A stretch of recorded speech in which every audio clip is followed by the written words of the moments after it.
माझे नाव मुस्कान सशत, मी इयत्ता 4थी वर्गात शिकते. आज मी तुम्हाला लाकडी तोड्या याविषयी गोष्ट सांगणार आहे. एके दिवशी एक लाकूड तोड्या जंगलामध्ये लाकडे तोडायला जात असत. तो झाडावर चढला. लाकडे तोडता तोडता त्याची खुराट पाण्यात पडली. तो झाडावरून खाली आला व झाडाच्या खाली रडू लागला. त्या पाण्यातून एक देवी प्रकट झाली. ती देवी म्हणाली, काय झाले रे लाकूड तोड्या?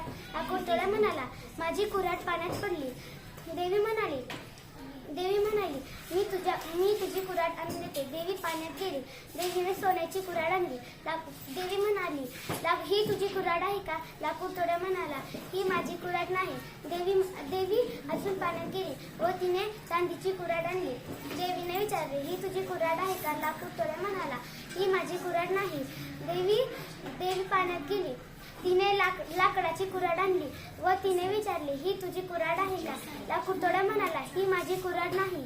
मग देवीने त्या लाकूड तोड्याने खरे बोलले म्हणून त्या देवीने तिला तिन्ही कुऱ्हाड बक्षीस केले. तात्पर्य, नेहमी खरे बोला.